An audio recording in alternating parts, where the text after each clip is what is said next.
Hi there, welcome to Get Lit. My name is Pete Crooks. I'm senior editor and senior writer at Diablo magazine. And on Get Lit, we speak with Bay Area writers about their writing style and their books. Today we have a very special guest, TJ Stiles, a San Francisco-based author who is the Pulitzer Prize winner for biography and National Book Award winner for nonfiction for his book, The Last Tycoon, The Epic Life of Cornelius Vanderbilt. Thanks for coming, TJ Stiles. It's my pleasure. Very good to see you. So congratulations on the great acclaim. I imagine a book that requires this much research and time spent writing and production, you couldn't imagine the end result to win these national awards. It's kind of a bewildering experience. You pour so much of yourself into this book, and it's this interior experience for so long. Even though, I talked about it incessantly to my wife, for example, I was the one who's living with it. And then one day it goes off into the world, and what happens to it is now completely out of my hands. And you go from being able to control every, punctuation mark to having absolutely no control over his life whatsoever. So, needless to say, this is as happy as I could possibly imagine being about the reception for my book. Well, let's talk about the origins of this project. It is such a dense but fascinating and really fun to read history lesson and socially relevant in so many ways to the world that we're living in now. It's not simply a time capsule about a man that lived long ago. What was the origin of this project? My thumbnail description of my approach to writing a biography is to tell good stories and ask big questions, sort of my version of inform and entertain. And, I'm drawn to larger-than-life lives, so to speak, really big, dramatic lives, and lives that speak to really large questions about the United States, about American identity, about how we've come to be who we are. Now, my previous book was about Jesse James, and in that book I took issue with the traditional view of Jesse James as a Robin Hood figure and tried to show that actually his fame during his lifetime related to the Civil War, to emancipation, to the struggle over civil rights during Reconstruction, and that Jesse James was actually a former Confederate and had nothing to do with the resentment of farmers against the railroads or the banks. However, in investigating that question, I delved into the economic history of the 19th century, and almost surprisingly, I found it fascinating. The rise of the corporation, the rise of the railroad are really big issues, obviously, ones that we're still feeling today in our very different world. And in Jesse James, I actually moved in a different direction, but I wanted to write about someone who touched on those issues and still had a dramatic life. Cornelius Vanderbilt presented himself. So in the writing process, it must be easy to become distracted and take off on an entirely different tangent than where you expected to go. How do you sort of rein yourself in and stick to the project and allow it the freedom to take an alternate route perhaps, but not all of a sudden turn a Jesse James biography into a Vanderbilt one?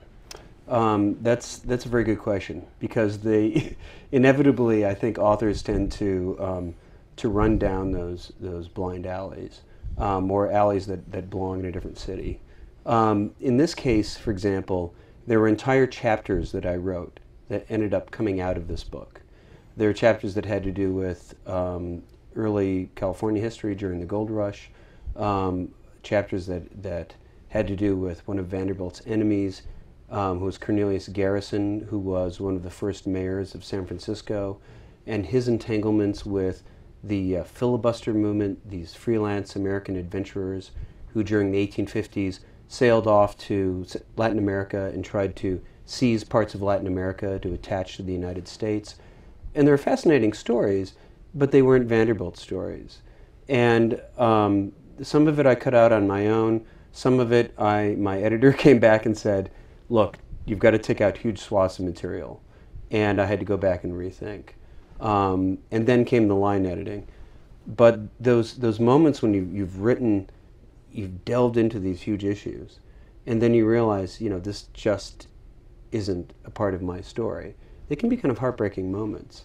And yet all of that work finds its expression, maybe not on the page. It might be the confidence with which you write your story. Or it might be the depth of understanding that you have when you discuss certain issues that are important in a person's life. So in a way, that all that effort wasn't wasted, though I would have been happy not to have done it, I think. Mm-hmm. And yet at the same time, it's very hard to, when you start off digging into something, you don't know where it's going to lead you.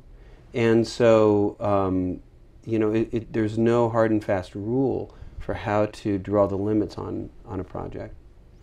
The beginnings of the Vanderbilt project, what are your starting points as far as research, or do you outline a mission statement for the biography? How does it all begin? It's just such an amazing piece of work to see it in print.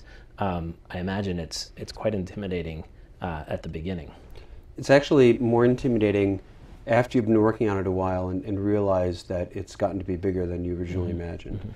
Mm-hmm. When I work on a biography, there's sort of a couple of different stages to it. The first stage is getting a publisher to buy it, to give you a contract to write the book. Now that's important because first, that comes with an advance against royalties. Now it's not enough to live on. There's probably a few writers out there who can work on a book for years and live off their advance. So far I haven't been one of them. It's not enough to live on, but it's an important chunk of money that gives you the confidence to go off and undertake a project. Having the contract means that it's a book that, as long as you finish it, will see the light of day.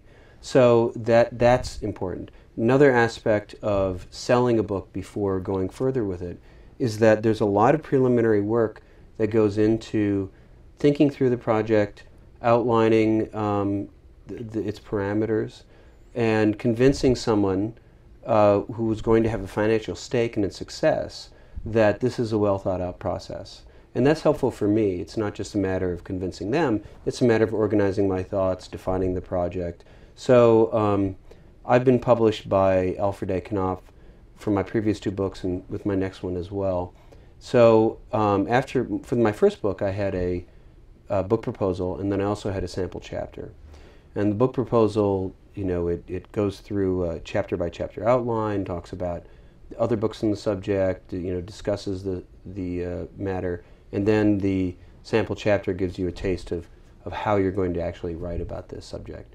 I didn't have to do a sample chapter for my next two, but I did have to do a thorough book proposal. And again, that's very helpful going in. And yet it does change, of course. A chapter outline at the beginning of the process isn't going to look like what it does later. With the first Tycoon, I originally thought it would be a 2-year project. And the reason is that there was no big Vanderbilt collection of papers. Usually biographers like to work with a big manuscript collection, so they can really delve into someone's life. Mm-hmm. But in Vanderbilt's case, he saved no papers whatsoever. So I thought, there's only so much material, it won't take that long. It ended up taking close to 7 years, in large part because I kept finding more and more material. And I think that's important. You have to give yourself time to get lucky. You have to be willing to follow up tangents, some of which are dead ends, some of which lead to gold mine finds. And in Vanderbilt's case, I had both. I had dead ends. I had stories, as I mentioned, that I wrote up that didn't find the light of day in the book. And yet there were amazing discoveries that threw light on previously dark periods of his life because I gave myself time to follow it up. And my editor, I'm fortunate enough to say that my editor was willing to write it out with me, because a 2-year project turning into a 7-year project is not exactly appetizing for an editor either. And yet he wrote it out with me and had faith in the book. And that helps when you're going through those dark moments. When it's year 6 and you've burned through a 401k on the way to finishing the book, it helps to have that kind of faith in what you're doing.